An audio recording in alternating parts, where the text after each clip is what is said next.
for coming. If you don't know me, I'm Dr. Crystal Heath. I am the Executive Director of Our Honor, and Our Honor empowers and supports veterinarians and veterinary professionals to work for the best interests of others, no matter their species. I'm also on the founding committee of Veterinarians Against Ventilation Shutdown, and I'll tell you a little bit more about that later. And I am on the board of LEAP, which stands for Leaders for Ethics, Animals, and the Planet, and we teach kids about farmed animals and how to care for them through farm animal sanctuaries. So let me go to my right slides here. I used to be in 4-H growing up. I grew up in rural Northern California. I was vice president of my 4-H club, and we raised goats, chickens, horses, and this is an off-the-track thoroughbred named Lucy that I showed up to pre-St. George level dressage. In 4-H, we were taught that being a steward of animals, whether the animals were for food, fiber, sport, comes with responsibilities, and you had a responsibility to provide them with food, shelter, water, veterinary care, and a quick and painless death when that time comes. But today we're going to be talking about depopulation, and depopulation is a relatively new phenomenon that's come about because we raise animals in such large numbers that we can no longer give them a quick and painless death. And what are the implications of that? And what is the veterinarian's role in trying to figure out the best way to manage these situations? I spent 5 months investigating the avian influenza outbreak in the Central Valley of California. I've captured thousands of images from more than 50 dairy and poultry facilities. And my footage has garnered much press attention, including in Vanity Fair, Newsweek, The Guardian, Reuters. Business Insider released a video recently. Encourage you to check that out. And this Sunday, 60 Minutes will be doing an episode that includes some of our footage as well. And next week will be a story in BBC Science Focus. So it also garnered headlines across the world. We had two articles in Der Spiegel, which is Germany's largest publication, Le Monde, which is France's largest publication, and a story in Elle magazine in France. So avian influenza has infected 1,020 herds across the country, dairy herds across the country, with 763 herds in California. And you might be wondering why California has this huge spike. California is the nation's largest dairy state. The next one is Wisconsin, and New York is the third largest dairy state, but you'll see Wisconsin is not anywhere on this list. New York isn't anywhere on this list. Why is that? I've talked to producers in Wisconsin who think that it is in Wisconsin, but they just aren't testing, so we don't know. And that might be true of New York as well, since we've had an outbreak of avian flu in New York across the Queens markets. So this is Tulare County, California. This is the epicenter of the avian influenza outbreak in dairy herds. California produces 20% of our nation's dairy, and this is what it looks like. So you have these huge dairies right next to poultry facilities, and it's been shown that the dairies spread the disease to the poultry facilities. And so this is the heart of the Central Valley, and Tulare Lake used to be the largest freshwater lake west of the Mississippi. It was twice the size of Lake Tahoe, 512,000 acres, 800 square miles. And this was the home of the Tachi people, which is the largest tribe in California. It was their food source, their culture, their life.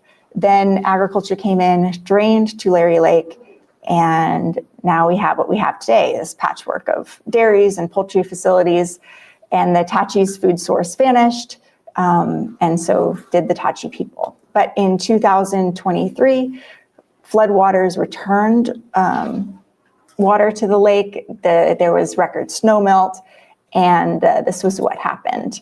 The effects were devastating. There was $20 billion in losses for the dairy industry.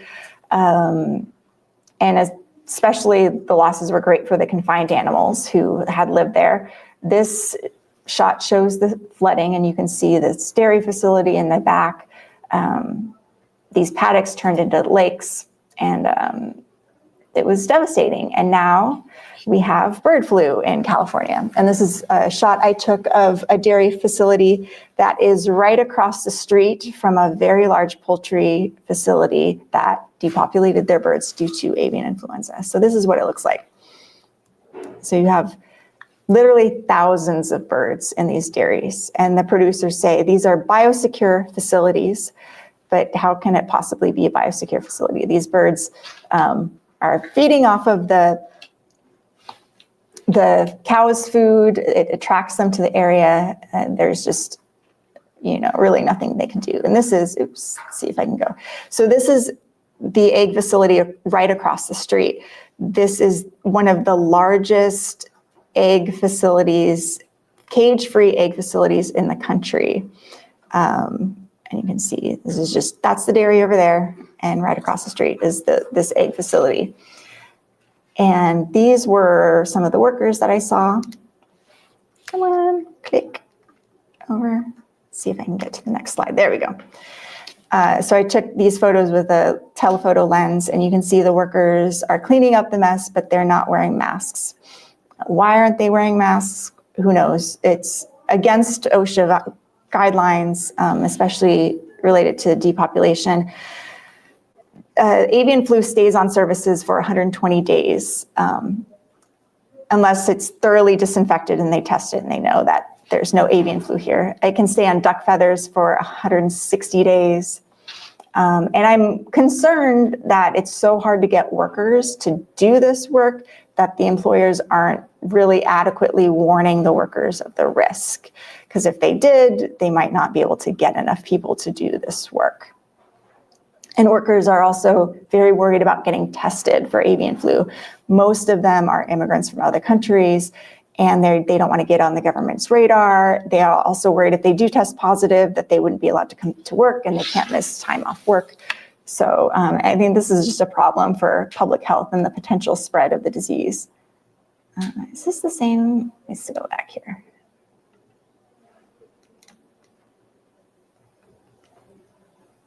Okay, there we go.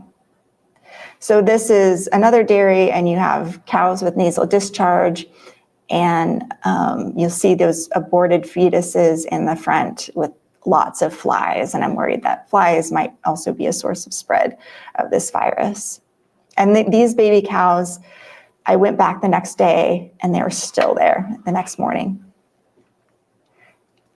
This is a dairy digester. So you see this big balloon thing in the back, this huge thing. That's a giant tarp covering this manure lagoon. And what they do is they capture the methane, and then they sell these low carbon fuel standard credits to fossil fuel companies. And the dairies who do this end up making more money selling these low carbon fuel standard credits than they do selling milk. And the state has incentivized this by giving these dairies millions of dollars to put in these dairy digesters. So this sort of just incentivizes this expansion of this system. More pictures of the aborted fetuses and the cows. And so sorry, trigger warning, like this is really gross footage, but these are the dead cows that I saw just piled on the side of the road in California. More and lots of baby cows. And a journalist came because of my footage and wanted to see for themselves, and he saw dogs coming up and sniffing these cows. So these are just like out there in the open. And I was worried that they're not covered. There's no signage anywhere. Like you wouldn't even know that there's some sort of infectious disease outbreak that's potentially zoonotic if you weren't aware. And so I reached out to the California Department of Food and Agriculture, and I asked them Here, let me just show you this video real fast. So this is a cow passing some placenta here. And more just like so many birds.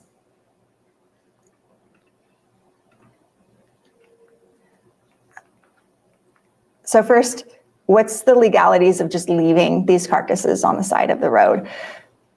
The producers say they need to leave them on the side of the road so the rendering trucks can come pick them up and not enter their facility and potentially spread the disease from farm to farm, which totally makes sense. But the rendering trucks were backed up because there were so many cows dying. And the law says animal carcasses from animals on pasture or rangeland shall be managed so as to prevent the creation of excessive vectors or other adverse public health well-being conditions. So I sent a letter to the CDFA expressing my concerns about these carcasses being left open and asked them if they could recommend covering them, spraying them with fly repellent to prevent the spread, and put clear biosecurity signage up, warning the public and the workers of the risk of this.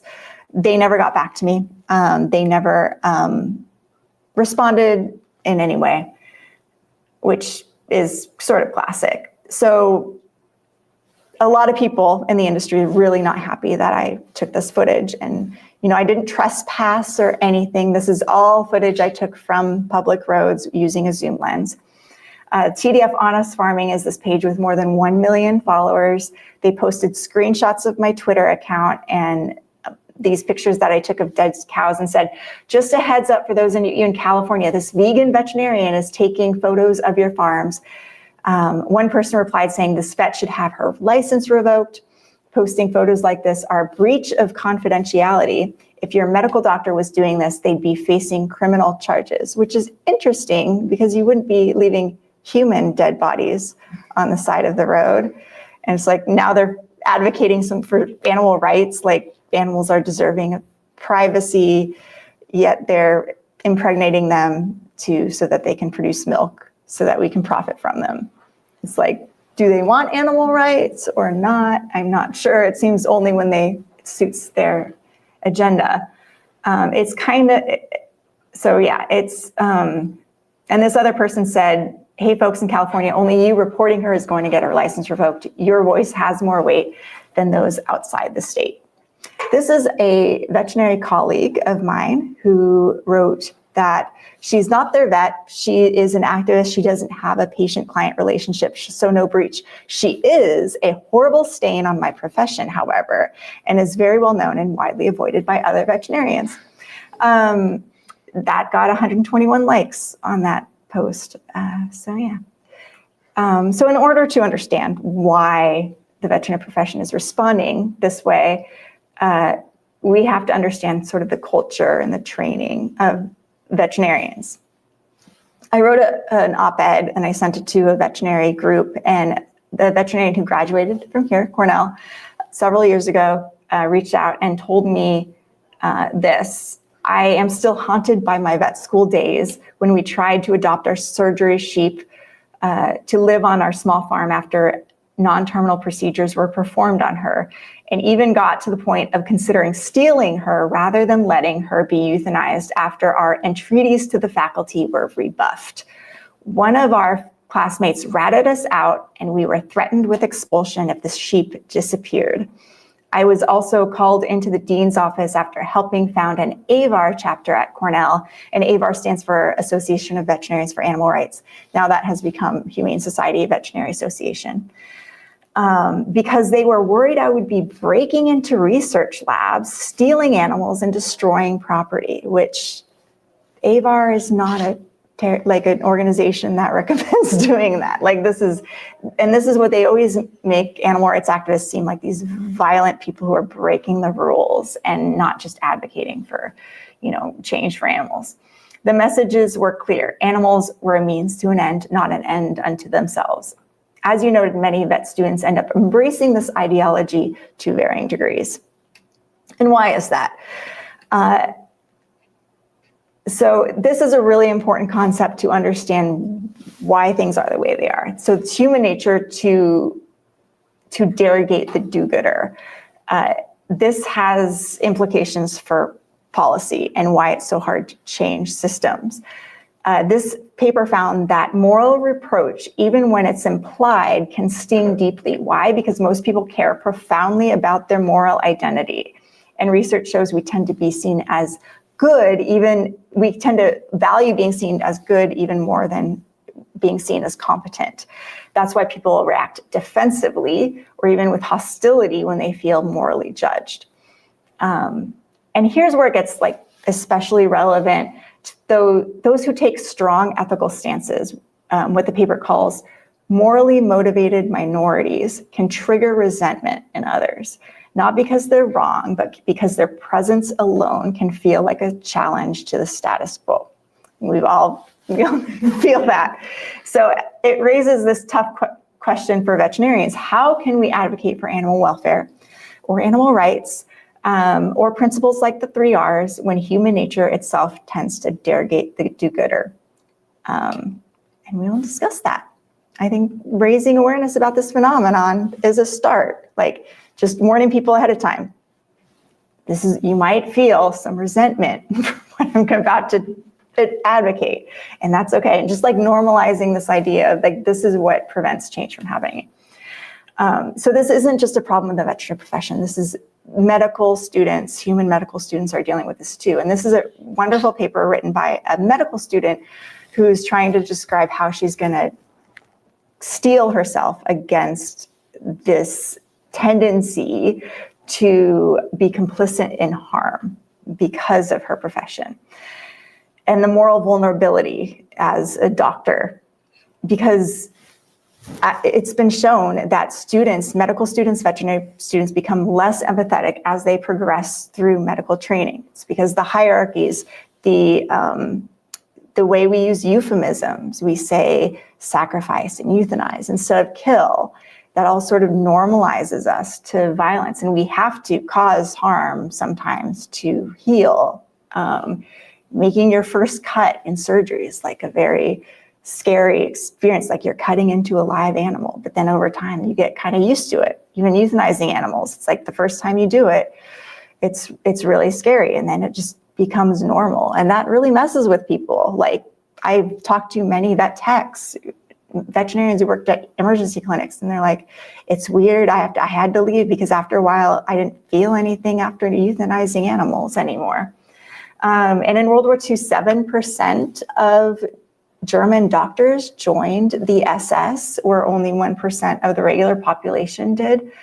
And Colany found that most doctors who participated in the Holocaust weren't inherently different from us. They were ordinary people who believed that they were doing something unpleasant but morally necessary. New doctors quickly came to see the horrors of the camps as just how things are. And we think, oh, we've learned from the Holocaust, like we don't do that anymore, but we actually do. There's still human experiments happening, even though humans have rights and protections, that they have found these were unethical. People died for years before they realized that, before somebody spoke up about it. Most recently, this book, The Occasional Human Sacrifice, goes into all of these different modern day human experiments that happened in the whistleblowers and what they went through to try to raise awareness about these things. And he talks about one in the 2010s at the Karolinska, where this doctor performed these tracheal transplant surgeries, and many people died before other doctors came forward and voiced concerns about it. And they say it's because this Karolinska is this very esteemed institution, and I think everybody who's there is doing things the right way, and they're very loyal. It's hard to get into, and you can't believe that this institution is doing something wrong, and so everybody kind of defends it, and they defend what's going on. So I think the answer to that is just don't simp for these organizations. Don't for your school. Don't assume that what they're doing is right. Question everything, especially when the stakes are life and death. And Colany concludes by saying, as we progress through medical school, perhaps one part of leading an ethical life as a physician is not allowing one's moral compass to be recalibrated by authority and socialization. And the human medical profession is grappling with this, and they're taking steps to mitigate this problem. But unfortunately, the veterinary profession is not. And we'll go into why that is. And in fact, veterinary education harms students' moral growth. They have found that veterinary students are morally stunted. They do not show the same increases in moral reasoning as other fields. And so this is a quote from a book by Bernard Rowland, who is a professor was a professor at Colorado State University. He's now passed away, but he talks about this one student who beat on a dog with a sledgehammer and spent the semester repairing the damage, and he received an A.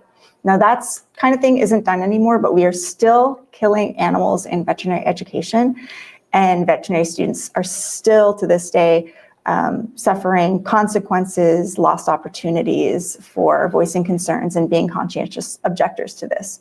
But there are many veterinarians who were conscientious objectors and work to change things in their schools and have other models. UC Davis, I went to UC Davis. They're still doing terminal surgeries on pigs and on calves, but they don't do them on dogs anymore. And I didn't take those classes that required terminal labs. And even though I didn't practice on an animal who would be killed for my training, surgery is my favorite part of schooling. I don't feel like I missed out at all. It's regretful that I didn't take those large animal classes, and that's not fair to students. So you shouldn't have to be a conscientious objector and just not take those farm animal classes because you want to have an ethical education. So what is the answer? How do we train students? I think an access to care model is the way we should be training students, and that's providing care to animals under the guidance of experienced surgeons, and that's how I learned. And now I teach students about surgery and high quality, high volume spay-neuter surgery and animals who need it. And now in my regular job, I do high quality, high volume spay-neuter. We spay-neuter about 100 cats a day with 2 vets. And it's really important, rewarding work, and I love it. And I think we need to be doing more of that and training more people how to do that. Bradley Miller, the founder of the Humane Farming Association, says, teaching a child not to step on a caterpillar is as valuable to the child as it is to the caterpillar. But the AVMA disagrees, and they hold the power to accredit schools and approve curriculum. And when experts like Dr. Andrew Knight and Nick Jukes, who have written papers on humane alternatives, requested to speak at the AVMA convention, their talks were denied. So who is the AVMA? This is the most powerful force in veterinary medicine. It has the Council on Education, deciding which schools get accredited. It also sets policies that government agencies follow, and it lobbies Congress through its own PAC. So when the AVMA makes a move, the profession feels it. But who controls the AVMA? Not its member veterinarians. It's Cargill, Merck, Boehringer Ingelheim, these agribusiness and pharmaceutical giants that have a stake in keeping the status quo. And they are the ones really sponsoring this conversation. So now back to avian influenza. I was just in Queens where the outbreak is happening. And because there's this outbreak, public health officials have advised workers to wear masks when they're handling these poultry birds. And I went to numerous markets and I found that is not the case. They're not wearing masks. And I don't like it when animal rights activists film workers and say like, hey, gotcha, like you're doing something wrong, because the companies love to like, we fired that worker. Don't worry, they're being deported. We've solved the problem. And it's not like the worker doing something bad, that's the problem. It's the system that they're working under. They believe they're doing a difficult but necessary job. And this is also a system that normalizes them to violence. It's very unnatural for somebody to kill for 8 hours a day, but they've been led to believe that they're doing hard work that's valuable and needed, and nobody tells them of the risks of this work. and what it does to you psychologically and physically. And so this is why you'll see these workers handling these birds very roughly, and they're not wearing masks, and very hostile towards me for even videoing this, because it's viewed as, when somebody comes in and films, it's like, oh, these animal rights activists again judging us and all of that. So it's the footage.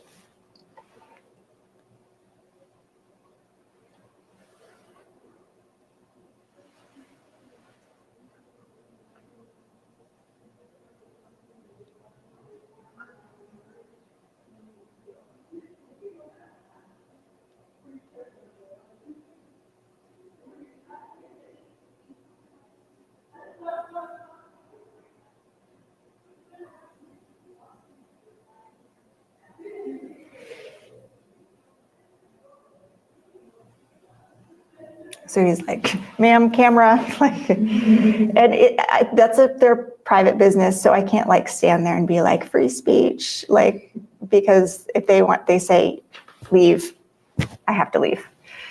That's their private spot. So that's just a small market. When those places have to depopulate, it's grueling, grisly, but it can usually be done, by those workers who work there. They're killing their birds anyway. So it's nothing different than what they would normally be doing. But when you have a facility with 2 million birds, how do you do this? And you have to ask, why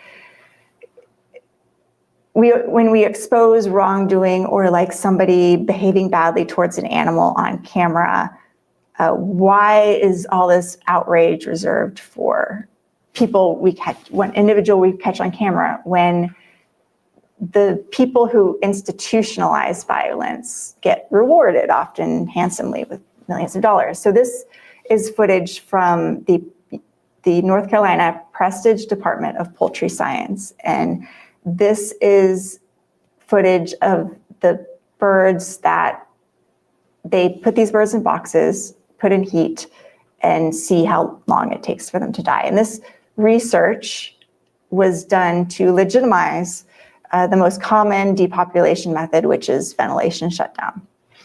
So trigger warning, and just show a few seconds of what the birds experience. And this is a study that was funded with a $100,000 grant from the U.S. Poultry and Egg Association.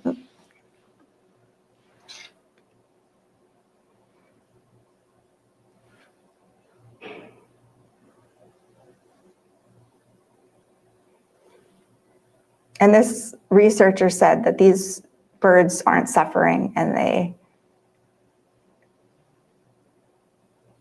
this is a humane way of killing these birds. So why are we trying to figure out how to kill birds with heat stroke? It's because since 2022, 168 million birds have been exterminated due to bird flu. In 1 month alone, 7% of the entire US flock has been wiped out. And they needed to develop this more economic, efficient way of killing these birds. But what are the implications of legitimizing this method? Are we prioritizing economic interests over animal welfare? Are there less cruel ways to do it? And if so, why aren't we using them? There are less cruel ways. This is a list of the less cruel ways. There's nitrogen gas and nitrogen foam. Nitrogen foam results in the birds becoming unconscious in a few seconds and dying a few minutes later. Why aren't we using this? Well, because the 2019 AVMA guidelines for depopulation of animals did not include this method in their guidelines. Other countries like the UK don't even allow ventilation shutdown. This is the method that they use, but we didn't even include that. And what are the implications of the AVMA not allowing or not condoning this method and instead allowing ventilation shutdown in constrained circumstances?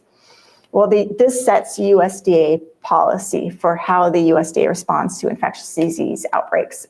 So the USDA pitched in $36,000 to write this document. And this kind of shaped how depopulations were done. So this all started back in 2020, during the COVID-19 outbreak. The slaughterhouse workers got sick because they were working in close proximity. That dropped the slaughterhouse capacity by 45%. And the pig industry, which runs in this just-in-time model, their pigs were quickly outgrowing their pens. They had piglets coming in, right behind those pigs that were supposed to be sent to slaughter. And they ran out of space. They tried reducing the feed. That wasn't working. And they never put plans in place to what they would do if there was this bottleneck at the slaughterhouses. So they resorted to sealing up the buildings, pumping in heat and steam, and waiting for the pigs inside to die. This is an email we obtained by a Freedom of Information Act request from the Pork Board. And this is veterinarian Liz Wagstrom of the National Pork Producers Council, who says, I did suggest our state execs study animal cruelty laws in their states to determine if there would be liability to prosecution if they practice VSD or even mass euthanasia. So they knew that what they were doing was in many areas in violation of animal cruelty laws, but the AVMA legitimized it. And this is an email from Dr. Harry Snelson of the American Association of Swine Vets, who said in response to, they're kind of discussing a draft of the AVMA press release about this. And they said, I agree it's wordy, but it's supportive of the situation. And I agree, coming from the AVMA, it's going to take a veterinary perspective rather than a producer perspective. And I think that's what you want for producers. It will provide the professional support for what we are likely going to have to do. So you need veterinarians to legitimize this to the general public to maintain consumer confidence in this industry. And when activists released hours of audio and video footage of ventilation shutdown taking place, Iowa Select Farms, who was one farm that did this, their communication director assuaged public outrage by saying that veterinarians and production well-being professionals are overseeing the process to assure accordance with the American Association of Swine Veterinarians and the American Veterinary Medical Association.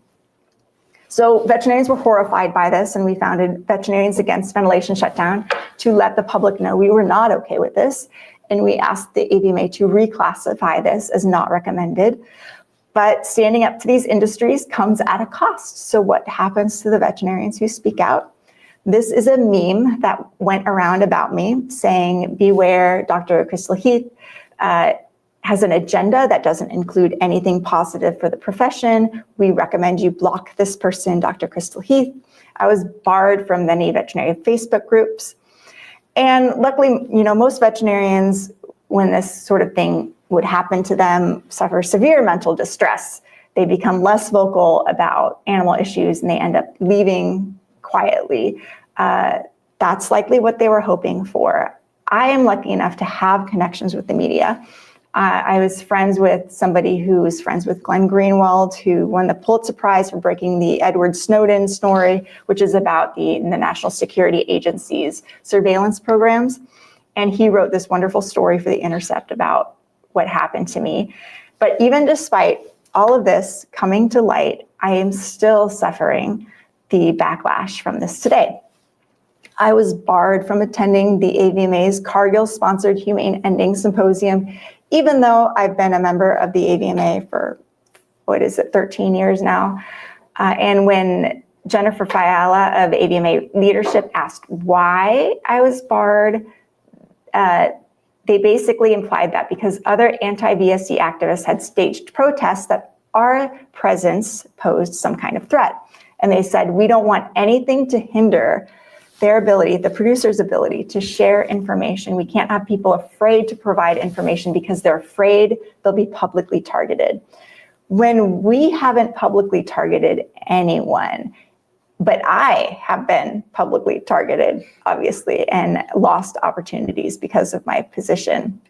So it's like they're projecting, I was barred from attending the AVMA's legislative fly-in. They sent me this snarky email that says, and they didn't even sign it, the issues we'll be talking about include legislation such as the Healthy Dog Importation Act and participants in the fly-in will be focused on these particular issues versus the issues you care so passionately about.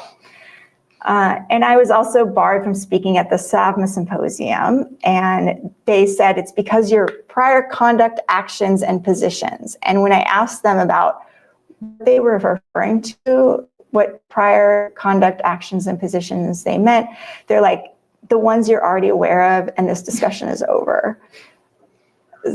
So I don't know what I'm supposed to do with that. So this is also this professor veterinarian at North Carolina State University has this egg news blog, and he said that I am a militant vegan with a streak of zealotry, and basically implied that I would be violent, which pretty much I think it might make people think that I'm part of this Zizian death cult. He also says like this Berkeley veterinarian, which now I live in Los Angeles. So, but it's damaging and to my reputation for people to think that I'm some sort of murderous vegan. But like, obviously, if you kill humans who are animals or even harm them, I don't think you should be considered vegan. So the principles of veterinary medical ethics state that you should not make false or misleading statements that would defame or injure the professional standing or reputation of other veterinarians. But literally, like, that's what AVMA leadership is doing to me. A veterinarian must be honest and fair in their relations with others, and they should not engage in fraud, misrepresentation, or deceit. It also says a veterinarian has an ethical responsibility to report suspected animal cruelty and or abuse. And humans, animals, and the environment are inextricably linked, and veterinarians should support collaborative efforts to obtain optimal health for all three.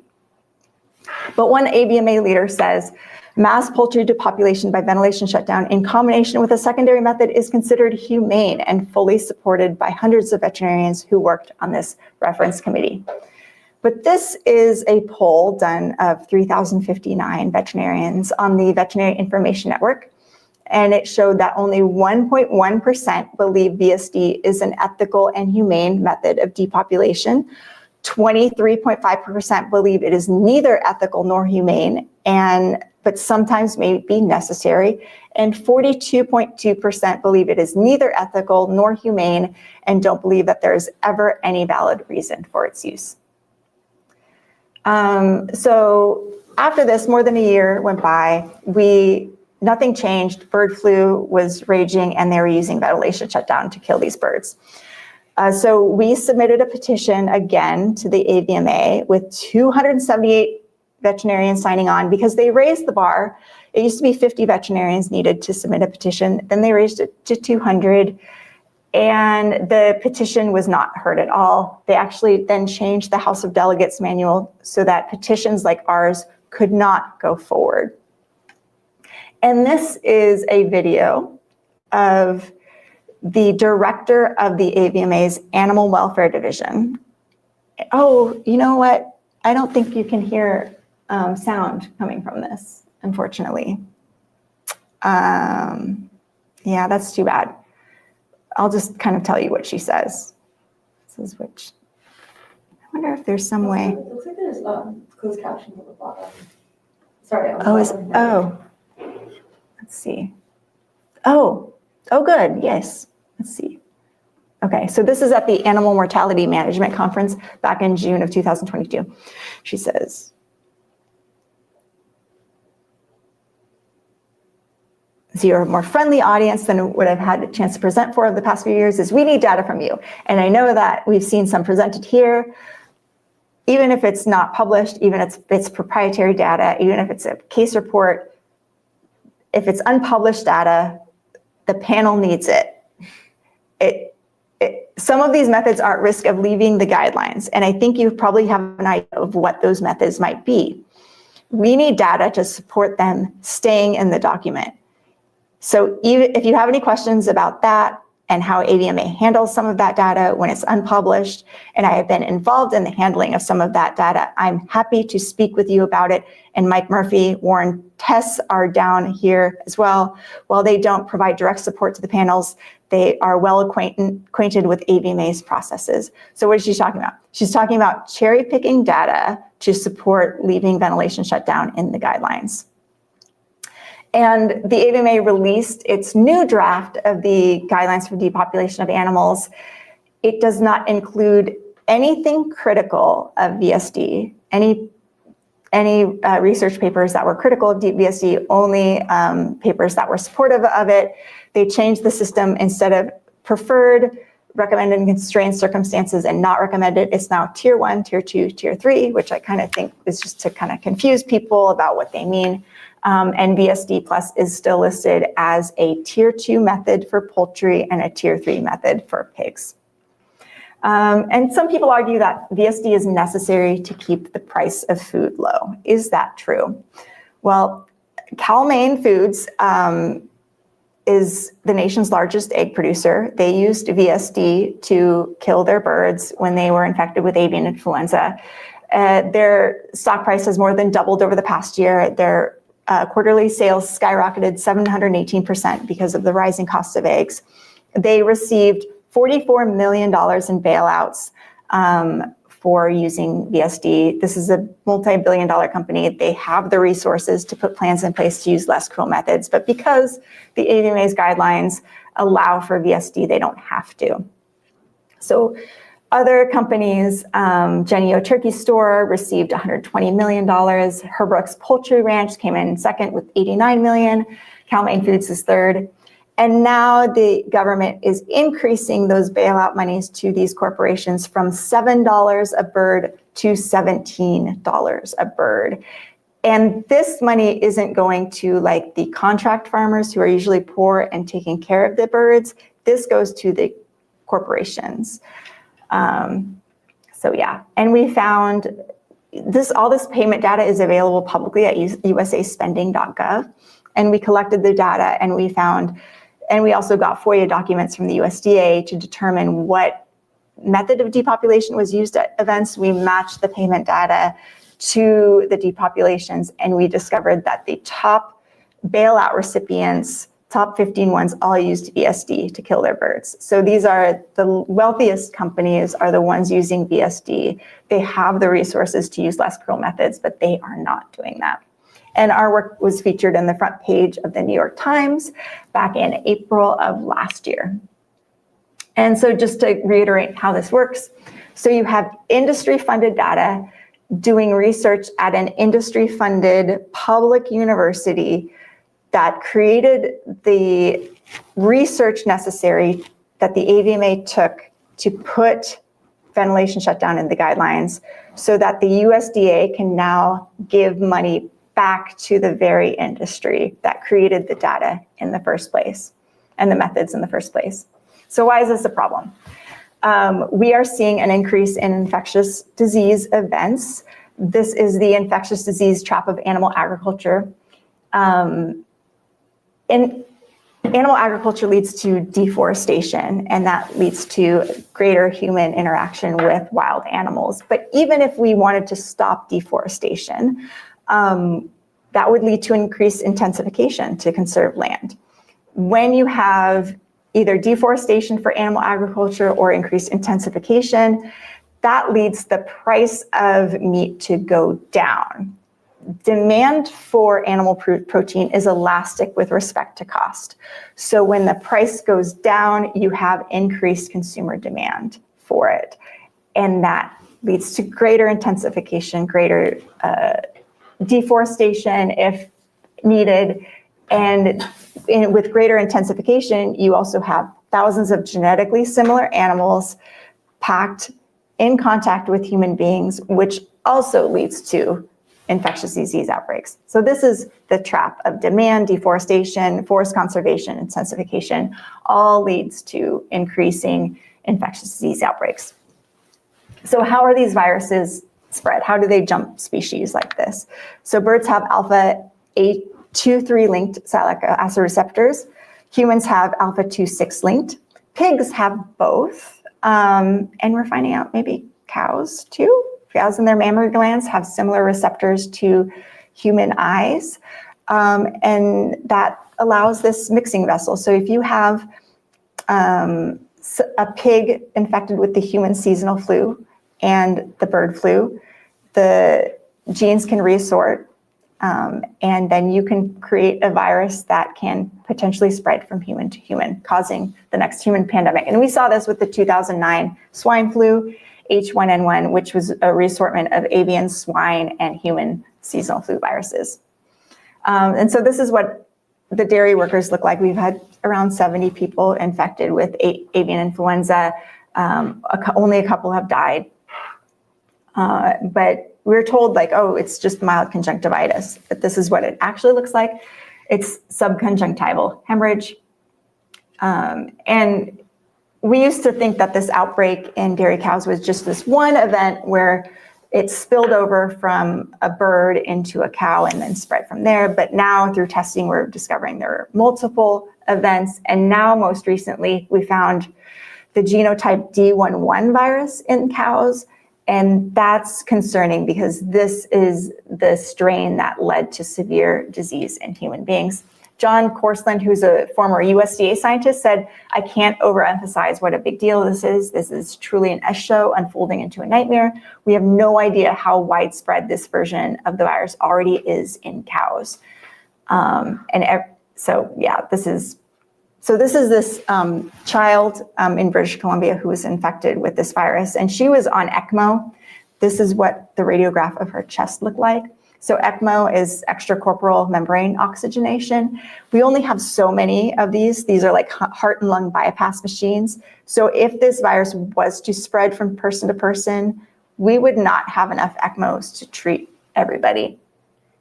All this while we can now make cow's milk without cows.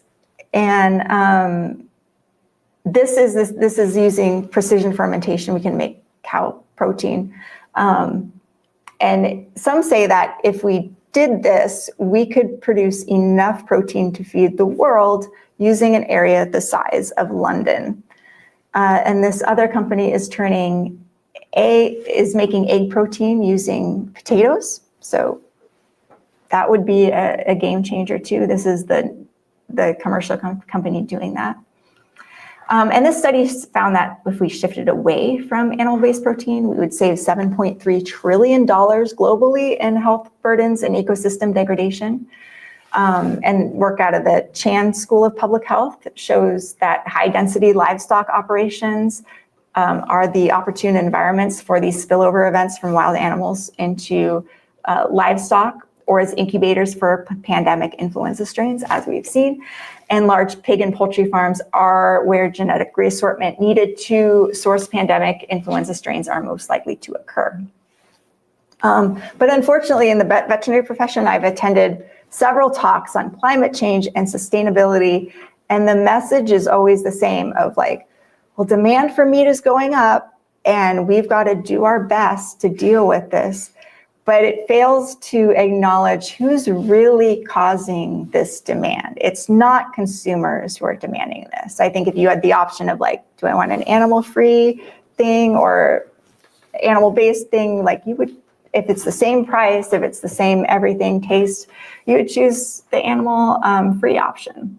So it's really the corporations that are creating this demand and lobbying government. And 73% of dairy revenues come from some form of subsidy too. So now 60% of the biomass on Earth is farmed animals. Only 4% are wild animals. And 70% are farmed poultry. Only 30% are wild birds. We've lost 83% of our wild mammals and 50% of our plant species.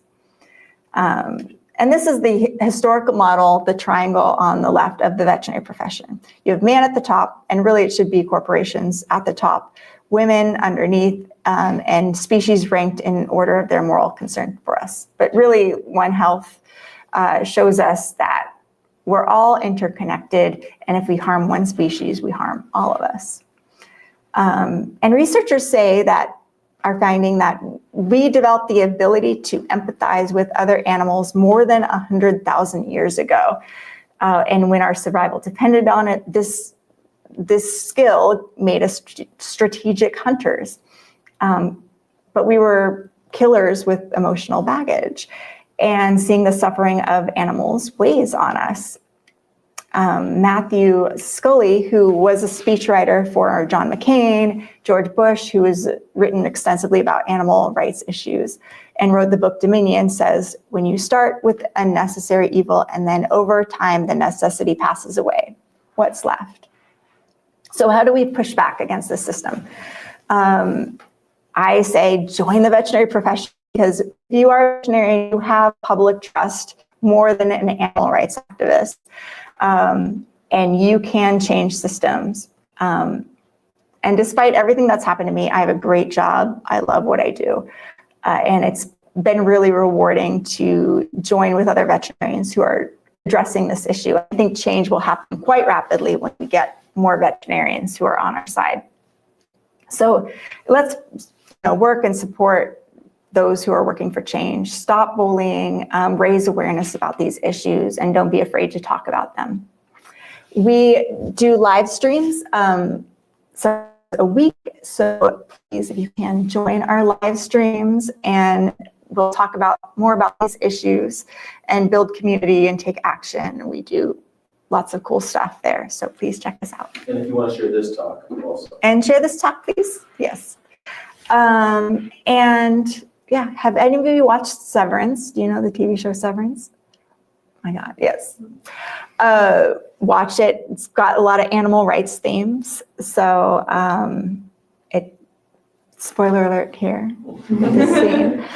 It's very interesting because there's one part where one of the characters, the concept of the show is like you have an inner worker person and an outer self, and the inner self doesn't know anything about the outer self. You sever your brain, so you only know your work stuff, and you only know your outer stuff. So, but in order to quit in the beginning, you have to get your outie's permission to quit. So your innie is pretty much a slave, and in the first season they torture the innies and stuff. And one character wants to quit, and literally her outie tells her innie through video, "You're not a person, you are not real," which kind of makes us think about animals. That's how we treat animals, because we don't have any memory of what they go through. We're fine just torturing them. And it turns out, according to this show, even if you're harming yourself, you're okay with that as long as you have no memory of it, if you can get the money for their work, their labor. You can check out our recent press at ouronor.org/press too. And if you have any questions, feel free to reach out to me, and we can talk here if anybody has any questions. Thank you.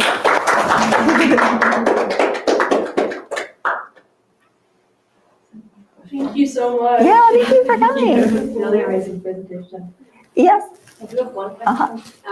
Just from your footage, I'm wondering what you assume the dairy industry is going to do, because it looks like they're going to lose a lot of profit, which is not their interest. And I'm just wondering, what is their plan? Yeah, it's difficult. I think they're in denial. I think, Tom Vilsack, who is the head of the USDA, was kind of just saying, oh, it's going to burn itself out. But now we're seeing dairies that were previously infected be reinfected again. I think ultimately they're going to vaccinate, and that will be, a little stopgap for a time being, but we're in this ever escalating arms race against nature. But the virus is mutating. We'll continue to develop new vaccines every year. So Big Pharma is going to get bigger, profit from this for sure. That's the big thing. When we're fighting against the animal protein industry, we're also fighting against the pharmaceutical industry that depends on the increasing number of slaughter-bound animals for their profits. So it's a huge thing that we're up against. The thing about the avian flu thing is only around probably 5% of the infected cows are dying. It's hard to know the exact numbers. It does reduce their milk production a bit. And they do lose money when the cows do die, or if the cows are thin and don't return to full milk, they end up setting them to slaughter, and they don't get a lot of money from slaughter because they look so bad. I mean, I hope it might lead these dairies to like get in another line of business, but we subsidize them so much, 73% of their profits. Will it end up hurting them or not? I don't know. We'll see. Any other questions? So you talked about how you wanted to take across your views in AVMA, right? And how you were targeted by a few of them, like in your profession, AVMA was targeting you, kind of like stopping you from speaking again and whatever the policies they're following. So what's the way out of all of this in your profession? Like if you wanna make an opinion and want to like publicize it, how do you fight against such an organization? Or how do your colleagues fight against such a big organization which people tend to believe? It's really hard. I mean, there are more, I'm very outspoken and I write a lot in the media and stuff. And so I like raise awareness about this through the media. And even like the British Veterinary Journal has written about the AVMA and what they're doing, which, you know, so through the international press, they're getting a lot of attention that way too, which I think is hopeful. Then there are veterinarians, you know, playing nice with the AVMA on the inside, getting seats in committees and joining the House of Delegates. And, you know, that's one way. If you're like not an outspoken person, you don't want to like just talk about it in live streams and like on the media, just, you know, being that normal vet, okay, I'm gonna sign up for a committee. And then once you get on a committee, start to change things or like not go along with things. I mean, that's hard too, because the second you go against the grain or the industry, they're going to push back. But I think the more that students, the next generation, I tell about this, so many people are getting so pissed at the AVMA already. I think that might make a difference, but it's hard. I don't know what the right answer is other than just veterinarians joining together and speaking out. People have said, oh, why don't you start your own organization? It's like, well, we have, but the AVMA has been around since like the 1860s. They've got this huge infrastructure. They've got millions of dollars. So we're trying to change the AVMA from the inside, but also through other organizations on the outside that represent veterinarians, be like, the AVMA doesn't represent us. This is the truth. So yeah, we're constantly trying to figure out how to do it. Maybe there might be some legal things, who knows? Because they seem to not be following their mission. Do you see veterinarians in your like AVMA as in who are on the same page as of your thoughts, like who support the thought that being a vegan veterinary doctor would have? Like, do you meet such kind of colleagues in your profession? Do I meet such kind of people, like such kind of colleagues in AVMA who will support you on this mission and support your thoughts? Yeah, there's one member of the House of Delegates who is, you know, totally on our side, and she's like the one lone voice. She'll take to the floor and say the thing and get like a smattering of slow clap, like and then the industry person will come on and, you know, say, how dare she, you know, and then they'll just get a round of applause. That's just, you know, how it is. But I think it'll change over time because I think too, like corporations should be seeing which way the wind is blowing, that we can't keep doing this. We're running out of water, we're running out of land to feed these animals with climate change and war. And now tariffs, like we'll see what tariffs bring, but like we bring a lot of fertilizer and stuff from other countries. So can we grow crops to feed these animals? It's just a very inefficient system, and it's with the labor issues too. Might corporations end up making more profit by producing protein without animals?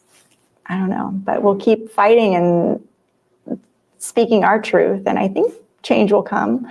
I mean, the AVMA used to have this policy against high quality, high volume spay neuter, and think that like the work that I do is devaluing the profession because we're providing services for cheap. But now they've changed their tune on that, and they celebrate access to care and high quality, high volume spay neuter, because enough veterinarians have joined it and professionalized it. So I hope that that's what happens with animal advocacy too. So we'll see. Do companies lobby into making these policies that Avian approves of? Like, do they lobby the organization itself? So Oh yeah. Yeah, I mean, they sponsor their conventions, and you'll see them at their conventions, and they have their booths, and yeah, it's kind of ridiculous. Just, and you know, veterinarians work for these large companies, and they, you know, and it's you get seats on these committees too. It's like, oh, they work for this pork producer, so we're going to give them a seat up in the pork working group, the pig working group for this, you know, these guidelines or whatever. It's like you have more legitimacy if you're working with these producers, and which doesn't make any sense because you're like biased. But I literally like went to one of the AVMA veterinary leadership conferences and asked, like, do you think the AVMA would allow me to sit on a committee? And the person there who is like an AVMA leader is like, well, I don't think that they would want somebody with a political agenda. And it's like, why is animal protection like a political agenda, but literally making money for the pork industry is not viewed as a political agenda? I think just pointing out the hypocrisy hopefully will change things over time. I don't know. I hope. That's what I'm hoping on. Well, obviously what you're doing is going into schools and various different groups and speaking about this, so that hopefully some like veterinary students also start to, you know, question what they're experiencing, and kind of go in on the same side of animal protection and not just profit off of animals. Yeah. I mean, there's so many different people going about it in different ways. I think, you know, we're making progress. If we all join together and we all, you know, start talking about this, and I think we'll make change. I think we already have. We've got so much media attention on this. So I think you just got to keep going. And it's fun to like try to take down the big giants, you know? I think a lot of people get depressed and feel hopeless, like it's such a big issue, but it's every little win, every like little story in the media, you know, like those people are just, you know, getting so angry. And when you see, like, I haven't gone through all of the FOIA documents that I've gotten where they're talking about me, like that's really rewarding too. It's like, oh, they're putting in so much effort, you know, so that's fun. How much is media welcoming to this kind of like media in general? How much are they welcoming when you go to them, really put it there? Yeah, the media loves talking to veterinarians, and especially veterinarians with different perspectives. So, you know, I have my day job, like I don't do this full time, and we got 87 press hits last year, and obviously major media outlets, and just writing op-eds, like an op-ed appeared in Time magazine. So, yeah, that's the one thing about being a veterinarian is you can talk to the press with some legitimacy and they'll listen, you know, because you have those letters after your name. So, yeah. Yes. What exactly does Our Honor do outside of, like, is it mainly about like raising awareness about this, or more of like almost like a support group for vets? Yeah, I want it to be more of a support group for vets too. And we connect like some people. We have these WhatsApp chats, but they're like, I don't know, not very engaged. And I want to make more of that in these live streams, you know, to just show, you know, that vets are talking about this. We care about these things, and you have a safe community here. I should have actually, I need to start like a pre-vet group. So if you're all interested in like doing a pre-vet group, email me and I'll start like a chat, like a signal chat or something. You can all like talk, because there are a lot of pre-vets. I need to like get connected. But yeah, and a lot of other advocacy groups will reach out and be like, do you have a veterinarian who is like this specialty for this particular case, and we'll like connect them with the right vet for that thing. So yeah, just kind of like whatever comes up. A lot of vets from labs or zoos who reach out and be like, this shit is going down here, like help. So like Miami Aquarium was that. People who work there reached out to us, and we're able to say the things that they can't because they signed NDAs.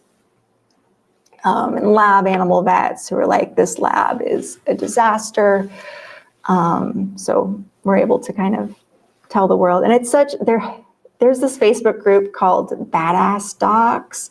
And it's really cool because it's human doctors and veterinarians like joining together, but also kind of disturbing. There was one human doctor who was like, my daughter wants to go to vet school and she wants to be able to treat sanctuary animals. And she's also interested in doing research. And they're like, oh, she should become a lab animal vet. And the doctor's like, yeah, but she doesn't want to torture animals. And all these vets piled on and were like, lab animal vets don't torture animals. And it's like, lab animal vets have come to me and they said they tried to change things in their labs and weren't able to and felt like they were torturing animals. Like, we need to recognize that like we're literally causing harm to animals for the benefit of humans in a lot of cases, and we don't need to do that. And I'm all for research because we need to develop medications to help animals, but it can be done not in labs where animals are kept in cages. We can do more clinic-based research. A lot of the new cures coming out for dogs, like the various vaccines for cancers, were developed in clinics on animals who had those diseases, and they tried drugs in the clinic, and so the dog had an advocate, and they were receiving care that benefited them. So, and like the avian flu outbreak, there's so much testing that we're not doing out in the field because we're wasting time doing like gain of function research in labs when we literally have gain of function research IRL happening on dairy farms that we should be looking at. And so I think we just need to redirect our investments away from the varium-based research on caged animals and these knockout mice and more clinic-based research. And imagine if, so like real quick, we spend $38 billion a year on veterinary care for our dogs and cats and pets. We also spend our taxpayer dollars, $38 billion a year of our taxpayer dollars go to support animal agriculture corporations. $24 billion a year go to animal research. We could literally provide publicly funded vet care for all animals if we redirected those funds. So imagine you bring your animal to the vet and now they're part of a research study and they can get all the diagnostics they need. And we produce papers and research out of what is going on with your animal. Like, I think we would get a lot farther with that sort of research than with research on animals in cages and doing these cruel experiments to them. Just like looking at the animals out there who have the diseases, finding out what's wrong with them, because so many animals aren't getting the care that they need. And people too, we could have that same model with human beings, like houseless people are not getting the care that they need. And we need to just make that accessible, because what's the point of developing cures if nobody has access to it? So I kept you so long. I know it's 6:10, so if you have to go, I know there's like a protest happening too. But do you have any more questions? I'm happy to answer questions too. Does Avian have any say for making policies for lab animals? Like animals not like in a med school, but when in a university lab where they're doing research for generating like making some medicine or some other kind of experiments, but that are done on animals. Does Avian have any say in that? The only say that the AVMA has there is they have their guidelines for euthanasia and depopulation. So they set guidelines for how animals are killed in labs. But that's pretty much it. And I think it's mostly deferred to like, basically IACUC committees can decide anything. Like they can, the IACUC, the Institutional Animal Care and Use Committees at universities, approve protocols for animal experiments. And whatever's needed, if it's for the purpose of that experiment, you can pretty much do whatever you want to these animals. There's industry groups that like set guidelines for cage sizes and stuff like that. I don't think the AVMA has, I forget what's the name of the group that does that, but labs can pretty much do whatever they want to animals in a lot of ways, unfortunately. And there's like the USDA Animal Welfare Act, which sets guidelines on how some animals are cared for in labs, but it doesn't cover mice and It's species specific. yeah. So yeah.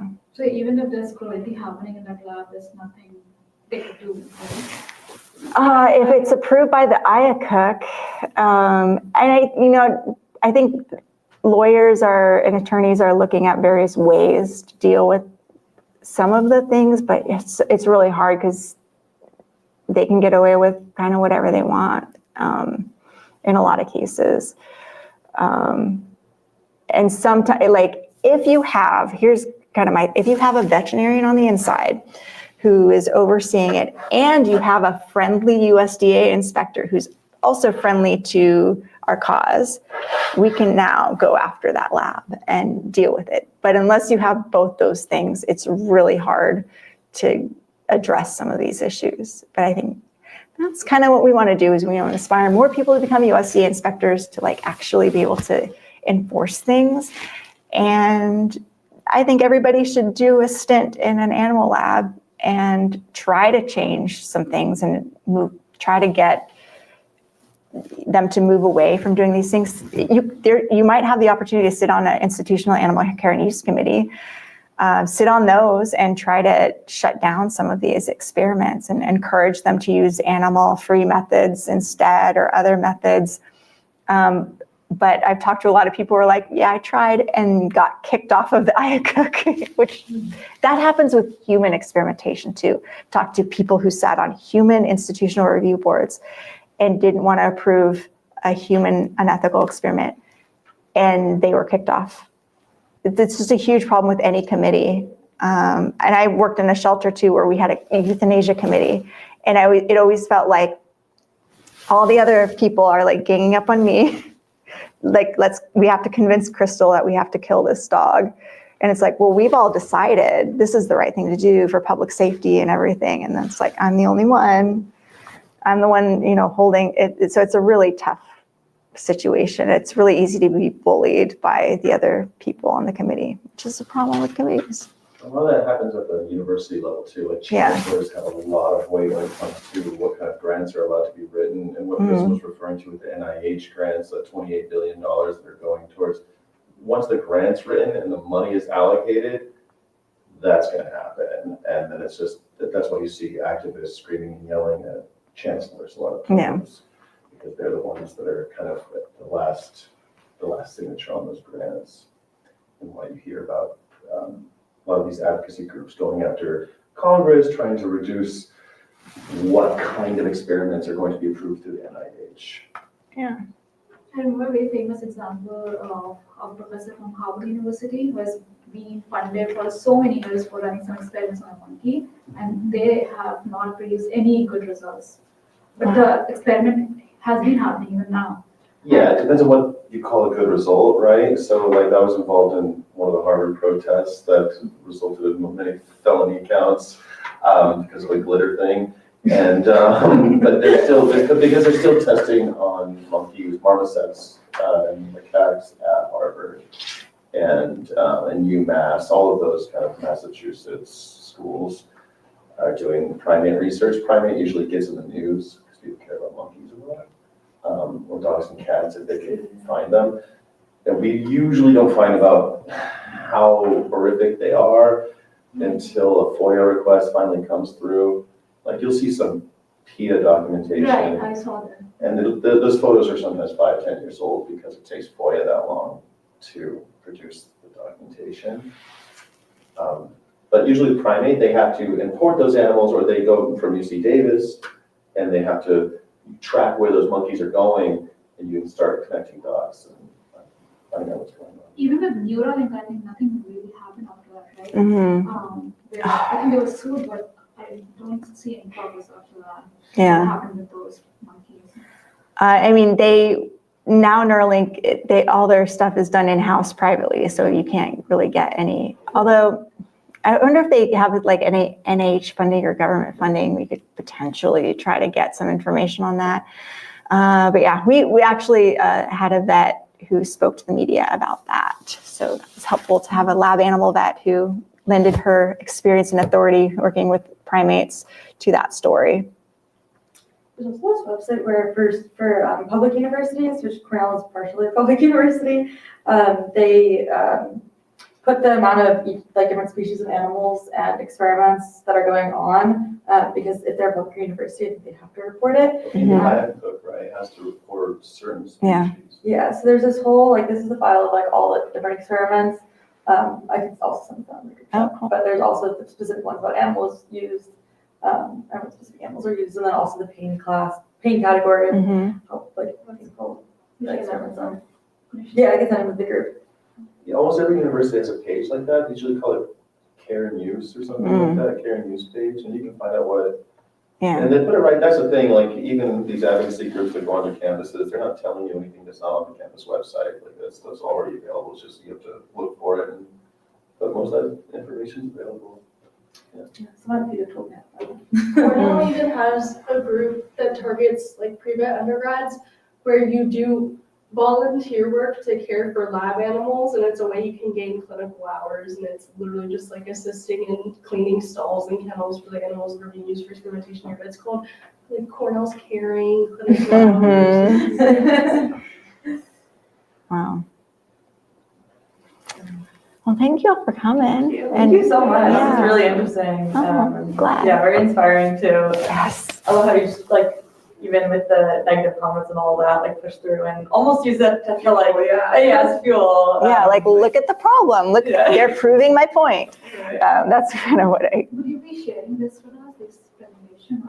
Yeah, it's on my YouTube channel right now. We're live streaming, so it'll be there and on all of my social media. It's on my Facebook. It's on my Twitter and everything. So please follow me, Dr. Crystal Heath, on Instagram, Twitter, Facebook, and Our Honor Vets on all the social media platforms too. And yeah. Thank you. All right.